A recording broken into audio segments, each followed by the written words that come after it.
Hi friends, welcome to BSK education channel. Friends, ఈ వీడియోలో SSC staff selection commission తరఫు నుంచి జీడీ కానిస్టేబుల్ పోస్టుల భర్తీగా దాదాపు 24,369 పోస్టుల భర్తీగాను ఎస్ఎస్సి బోర్డు నుంచి నోటిఫికేషన్ విడుదలైన సంగతి తెలిసిందే.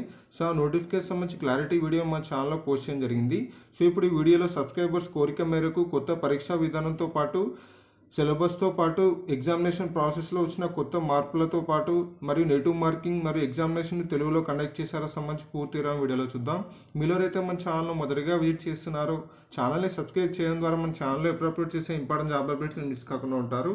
సో చూసినట్లయితే ఎస్ఎస్సి తరఫు నుంచి సిఏపిఎఫ్ మరియు అస్సాం రైఫిల్స్తో పాటు నార్కోటిక్ కంట్రోల్ బ్యూరో సంబంధించి ఆయా డిపార్ట్మెంట్లో జీడీ కానిస్టేబుల్ పోస్టుల భర్తీగాను ఎస్ఎస్సి తరఫు నుంచి నోటిఫికేషన్ అయితే విడుదల కావడం జరిగింది.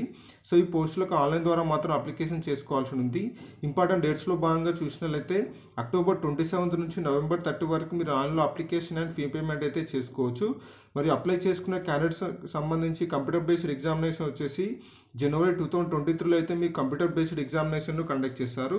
సో ఈ పోస్టులకు సంబంధించి సెలక్షన్ ప్రాసెస్లో భాగంగా చూసినట్లయితే అప్లై చేసుకున్న క్యాండిడేట్స్ సంబంధించి మొదటగా కంప్యూటర్ బేస్డ్ ఎగ్జామినేషన్ను కండక్ట్ చేస్తారు.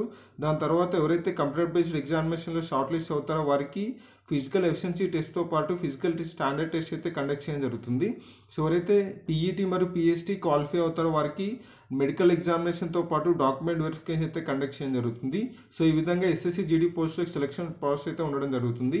సో ఒకసారి కంప్యూటర్ బేస్డ్ ఎగ్జామినేషన్లో క్వాలిఫైయింగ్ మార్క్స్ చూసినట్లయితే అన్రిజర్వ్డ్ క్యాండిడేట్స్కు 30% అనగా 48 మార్క్స్ అయితే రావాల్సి ఉంది. ఓబీసీ అండ్ ఈడబ్ల్యూఎస్ క్యాండిడేట్స్ అయితే 25% అనగా 40 మార్క్స్ అయితే రావాల్సి ఉంది. ఆల్ అదర్ కేటగిరీస్ సంబంధించి క్యాండిడేట్స్కి అయితే 20% అనగా 32 మార్క్స్ అయితే రావాల్సి ఉంది. సో ఈ విధంగా అయితే క్వాలిఫైయింగ్ మార్క్స్గా చెప్పుకోవచ్చు. So next NCC CBA certificate సంబంధించి ఉన్న క్యాండిడేట్స్ వచ్చేసి మీకు ఎగ్జామినేషన్లో వచ్చిన టోటల్ మార్క్స్కు వారి సర్టిఫికేట్ను బట్టి మిగతా ఈ విధంగా 5%, 3%, 2% మార్క్స్ అయితే యాడ్ చేయడం జరుగుతుంది. సో నెక్స్ట్ సెలక్షన్ ప్రాసెస్లో భాగంగా మొదటిగా కంప్యూటర్ బేస్డ్ ఎగ్జామినేషన్లో భాగంగా చూసినట్లయితే టోటల్గా 80 క్వశ్చన్లో కానీ ఒక క్వశ్చన్కి 2 మార్కులు చొప్పున కంప్యూటర్ బేస్డ్ ఎగ్జామినేషన్ను ఆబ్జెక్టివ్ టైప్ క్వశ్చన్స్లో మీకు ఈ విధంగా ఆన్లైన్ ఎగ్జామినేషన్ అయితే కండక్ట్ చేశారు. సో ఇందులో 4 పార్ట్స్ నుంచి క్వశ్చన్స్ అయితే రావడం జరుగుతుంది. పార్ట్ ఏలో వచ్చేసి జనరల్ ఇంటెలిజెన్స్ అండ్ రీజనింగ్ సంబంధించి 20 క్వశ్చన్లు 40 మార్కులు, మరియు పార్ట్ బిలో వచ్చేసి general knowledge and general awareness సంబంధించి 20 క్వశ్చన్లు 40 మార్కులు, మరియు ఎలిమెంటరీ మ్యాథమెటిక్స్ సంబంధించి 20 క్వశ్చన్లు 40 మార్కులు, మరియు ఇంగ్లీష్ సంబంధించి 20 క్వశ్చన్లు 40 మార్కులను టోటల్గా 1 అవర్ డ్యూరేషన్లో ఈ విధంగా 80 క్వశ్చన్స్ 160 మార్క్స్ గాను మీకు కంప్యూటర్ బేస్డ్ ఎగ్జామినేషన్ అయితే కండక్ట్ చేస్తారు. టోటల్గా ఇది objective multiple choice type questions అయితే రానున్నాయి.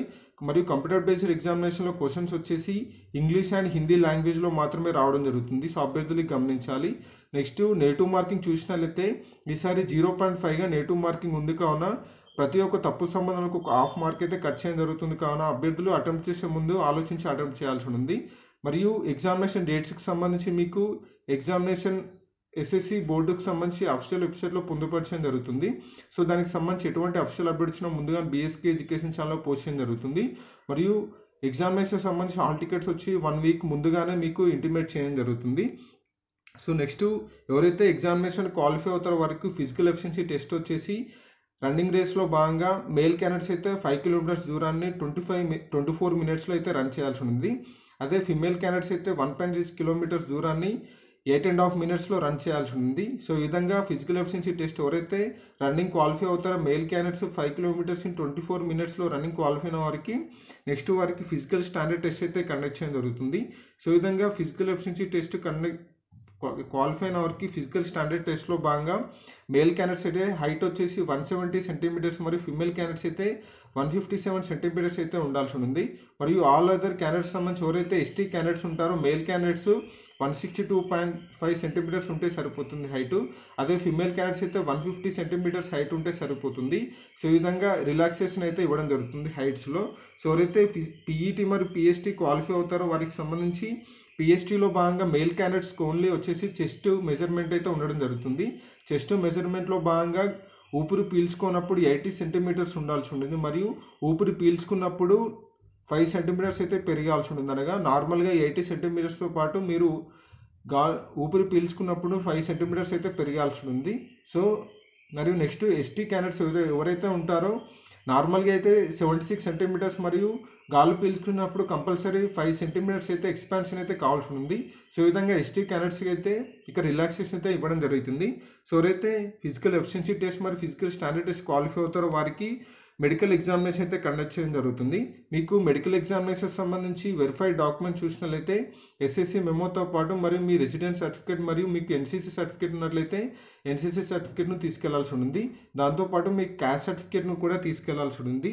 సో ఈ విధంగా టోటల్గా ఇక్కడ ఇచ్చిన సర్టిఫికేట్స్ని తీసుకెళ్లి డాక్యుమెంట్ వెరిఫికేషన్ సంబంధించి మీకు డీటెయిల్ మెడికల్ ఎగ్జామినేషన్లో భాగంగా ఈ సర్టిఫికేట్స్ని అయితే వెరిఫై చేస్తారు. సో ఫైనల్గా అయితే మీకు ఎవరైతే మెడికల్ ఎగ్జామినేషన్ క్వాలిఫై అవుతారో మీకు ఫైనల్గా డాక్యుమెంట్ వెరిఫికేషన్ చేసి పోస్టింగ్ అయితే ఇవ్వడం జరుగుతుంది. సో ఒకసారి ఏపీఎన్ తెలంగాణ క్యాండిడేట్ సంబంధించి ఎగ్జామినేషన్ సెంటర్ చూసినట్లయితే ఏపీఎన్ తెలంగాణ క్యాండిడేట్ సంబంధించి ఏపీలో రాజమండ్రి, నెల్లూరు, కర్నూలు, కాకినాడ, చీరాల, గుంటూరు మరియు విజయవాడ, విశాఖపట్నం లాంటి ఏరియాలో మీకు ఎగ్జామినేషన్ సెంటర్స్ అయితే ఉంటాయి. మరియు తెలంగాణ క్యాండిడేట్ సంబంధించి హైదరాబాద్, కరీంనగర్, వరంగల్ లాంటి ఏరియాలో మీకు ఎగ్జామినేషన్ సెంటర్స్ అయితే ప్రొవైడ్ చేయబడతాయి. సో నెక్స్ట్ ఎస్ఎస్సి జీడీ సంబంధించి సిలబస్లో భాగంగా చూసినట్లయితే టోటల్గా 10th క్లాస్ లెవెల్లో మాత్రం మీకు ఈ విధంగా క్వశ్చన్స్ అయితే రావడం జరుగుతుంది. జనరల్ ఇంటెలిజెన్స్ అండ్ రీజనింగ్ టాపిక్లో భాగంగా చూసినట్లయితే ఆర్థమెటిక్ నెంబర్ సిరీస్ మరియు రిలేషన్షిప్ కాన్సెప్ట్స్తో పాటు సిమిలారిటీస్ అండ్ డిఫరెన్సెస్ మరియు స్పేషియల్ విజువలైజేషన్ మరియు ఆర్థమెటికల్ రీజనింగ్ మరియు ఫిగర్స్ అండ్ క్లాసిఫికేషన్స్తో పాటు స్పేషియల్ ఓరియంటేషన్తో పాటు అనాలజీస్ మరియు నాన్ వర్బల్ సిరీస్తో పాటు విజువల్ మెమొరీ, డిస్క్రిమినేషన్తో పాటు అబ్జర్వేషన్, కోడింగ్ అండ్ డీకోడింగ్ అనే టాపిక్స్ నుంచి ఈ విధంగా జనరల్ ఇంటెలిజెన్స్ అండ్ రీజనింగ్ అనే టాపిక్లో మీకు ఈ టాపిక్స్ నుంచి క్వశ్చన్స్ అయితే రానున్నాయి. So next general knowledge and general awareness సంబంధించిన టాపిక్లో భాగంగా sports, history, culture, geography, economic సైన్స్తో పాటు జనరల్ పాలసీ మరియు ఇండియన్ కాన్స్టిట్యూషన్, సైంటిఫిక్ రీసెర్చెస్ అనే టాపిక్స్ నుంచి ఈ విధంగా general knowledge and general awareness టాపిక్లో క్వశ్చన్స్ అయితే రానున్నాయి. నెక్స్ట్ ఎలిమెంటరీ మ్యాథమెటిక్స్లో భాగంగా నెంబర్ సిస్టమ్తో పాటు కంప్యూటేషన్, హోల్ నెంబర్స్తో పాటు decimals and fractions and relations between నెంబర్స్తో పాటు ఫండమెంటల్ ఆటోమేటికల్ ఆపరేషన్స్తో పాటు రేషియో అండ్ ప్రపోజిషన్, పర్సంటేజెస్ మరియు యావరేజెస్, ఇంట్రెస్ట్ సంబంధించి మరి profit and loss, discount, mensuration, time and distance, ratio and propositions అనే టాపిక్స్ నుంచి ఈ విధంగా క్వశ్చన్స్ అయితే రానున్నాయి. ఫైనల్గా ఇంగ్లీష్ అనే టాపిక్ నుంచి 10th క్లాస్ లెవెల్లో మీకు spot the errors, filling the blanks, synonyms and యాంటీనానిమ్స్తో పాటు స్పెల్లింగ్ డిటెక్షన్, మిస్స్పెల్డ్ వర్డ్స్ మరియు ఇడియామ్స్, పారాస్తో పాటు one word substitution, improvement of sentences, active and passive voice verbs మరియు conversion into direct and indirect నరేషన్తో పాటు షఫ్లింగ్ సెంటెన్స్ పార్ట్స్తో పాటు shuffling sentence in a passage, class passage సంబంధించి ఈ విధంగా టాపిక్స్ నుంచి ఇంగ్లీష్లో మీ క్వశ్చన్స్ అయితే రానున్నాయి. సో ఈ విధంగా ఎస్ఎస్సి జీడీ తరఫు నుంచి కొత్త పరీక్షా విధానంతో పాటు సిలబస్ సంబంధించి పూర్తిగా వీడియోలో ఎక్స్ప్లెయిన్ చేయడం జరిగింది. మీకు ఏమైనా డౌట్ ఉంటే వీడియో కింద కామెంట్ చేయండి, రిప్లై పడుతుంది. మరికొన్ని ఇంపార్టెంట్ జాబ్ అప్డేట్స్ కోసం మన బీఎస్కే ఎడ్యుకేషన్ ఛానల్ ఫాలో కండి. Friends, thank you for watching.